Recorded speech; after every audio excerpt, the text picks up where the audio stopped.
Hey guys, welcome back. For those of you that are new here, my name is Kovi and welcome to my channel.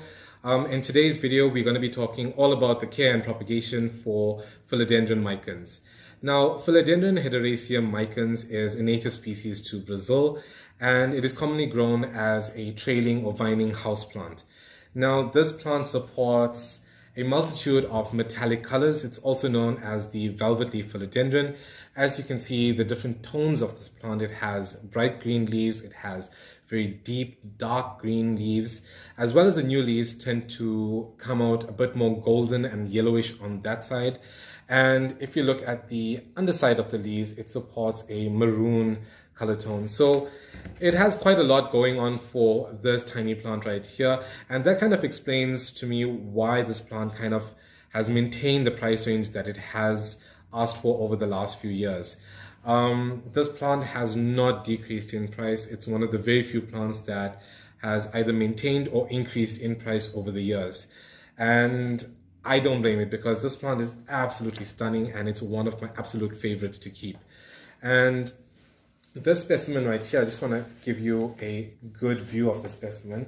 I'm not sure if you can see this, but it's super long and trailing. So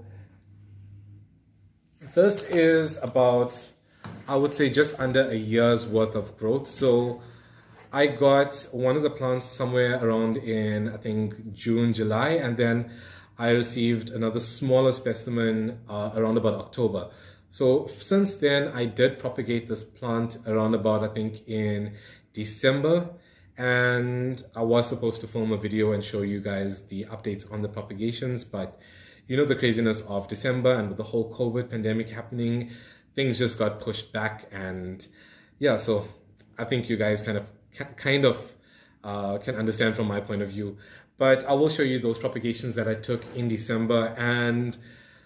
But first, let's get down to the care for this Philodendron Micans.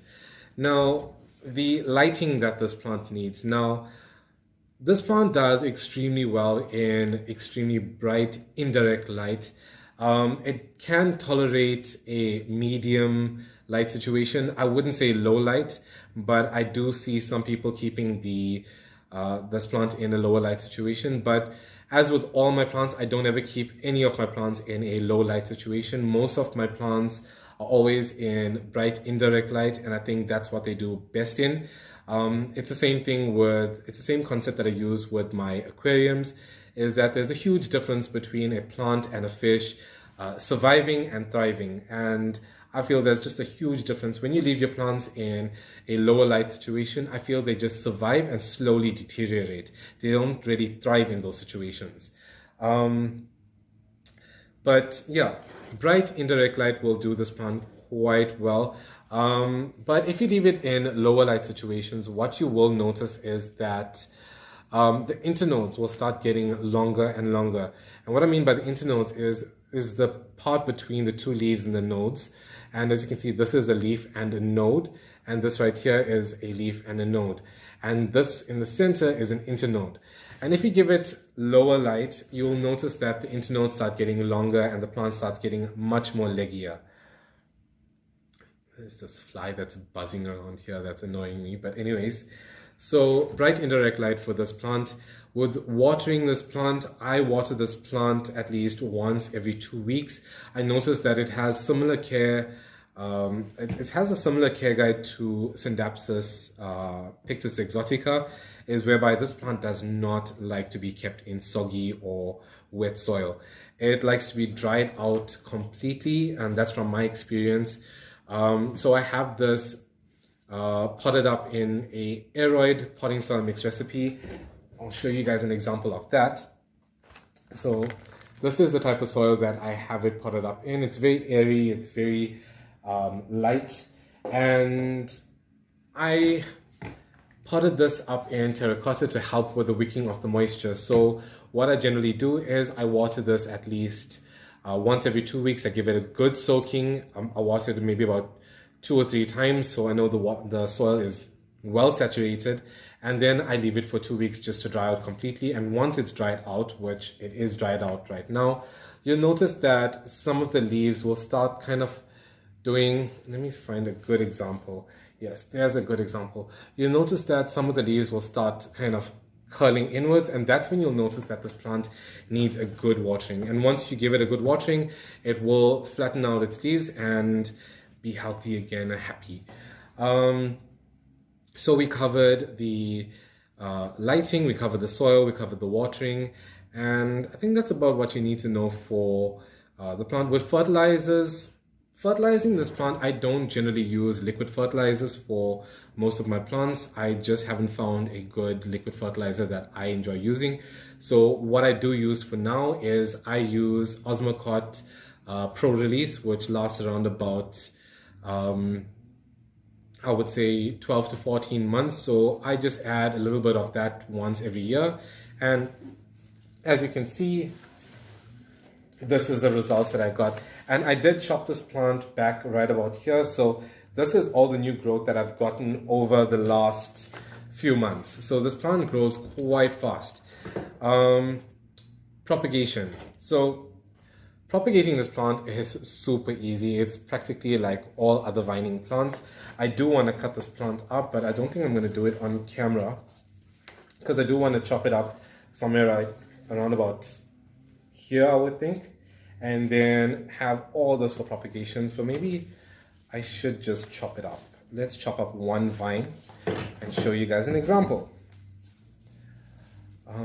Let's untangle these leaves. Okay, so we've got a super long vine right there. And what you want to do is, as you can see, the space that I have it in has extremely high humidity. I live in Durban, so overall, even in our winter months, the humidity levels are quite high. And it sends out these insane aerial roots right there. So what you want to do is, I generally measure about 5 centimeters away from the node, and then I just cut it right there. So we've got all this to propagate, and what you want to do is, now that we've got this long vine, let me just get this plant out of the way. So now that we've got this long vine right here, you want to take that part right there and an equal amount on this side and just snip it. You want to snip it right about there. So we cut it. And this is one propagation that you're going to have. So this right here, what I do after that is I place it in a humidity box with perlite, and you'll notice within a few weeks that it will root and it will send out a new tiny leaf, and then it'll start vining from there. I'm going to show you an example of how I place this in the perlite. I have a propagation box. Give me 1 minute. Right here. Okay. So this is what I talk about, a humidity box or propagation box. It's just a clear plastic container that I have perlite placed in the bottom part right there. I fill just a little water, maybe about 2 centimeters of water. That just keeps in the high humidity and helps the plant root much better. I do have different cuttings in here, and it's just a bunch of, okay, let's just show you guys. This is what I have in here. So right here, I have a Syndapsis pictus exotica that's rooted. I just put a leaf there, and this actually needs to get pulled out. But anyways, I'm going to show you. This right here is watermelon peperomia. And you can see it's just growing long vines. And even the watermelon peperomia is starting to get these type of aerial roots. And these are my micans. Now, as you can see, if I pull out one of these, I'm going to pull it out to show you guys how insane this root system is. So this is how insane this root system is on this Philodendron Micans growing in a propagation box. And there's one leaf right there, there's another leaf right there. So as you can see, it is well overdue to be put up into soil. So what I'm going to do is I'm going to take these cuttings and then just pot it up into soil, and then it's good to go. I will probably leave it for another few weeks in soil until it acclimates, and then yeah, then it will be ready for sale or trade. But yeah, that's about it. I think it's quite a simple method. All I do is just take this cutting right here. All I do is, and what I just do is I don't know if you can see, but there's just so much of plants in this. So right here, this is probably gone there. And then all I do is, let's find a higher spot to actually show you guys. So all I do is just stick it in that soil right there, or in the perlite, and leave it. And then once you close it up, I leave it and place it in a place that gets bright indirect light. I'll also leave it sometimes under my grow lights. I will do a video more on the grow lights if you guys want, so let me know in the comments below if you want me to talk about the grow lights that I use for my plants. I've been getting extremely good results with using these certain types of grow lights. But just let me know in the comments below if you want me to talk and do a video on that grow light, and I will do. But yeah, I think that's about it for this video. I've showed you my propagations, how successful they are. I mean, like, even if I pull out another propagation, let's just see right here. These propagations are going insane. Okay, this is the peperomia. Pull out another one. Okay, this is the one that I pulled out, I think. Right here. Okay, this is the one that I pulled out, and you can see its root system. How insane is this root system? I mean, that is crazy for growth rate. Let's pull out one more, and then I can show you guys what I mean. Oh shit, I just snapped a root because the roots are just like attached to everything here. So I think I left it a bit too long in this propagation box, but I snapped off this root right here. So kind of sad for that there. But anyways, I'll pull out another one. Just trying to be delicate enough.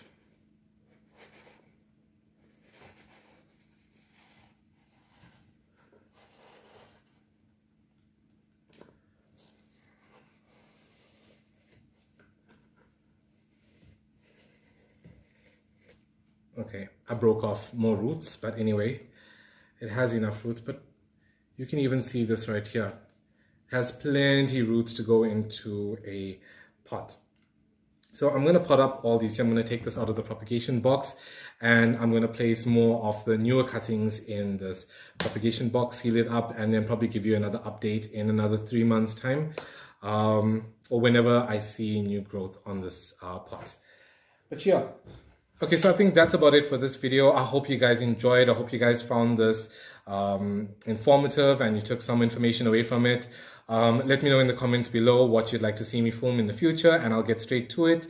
But until next time, cheers guys.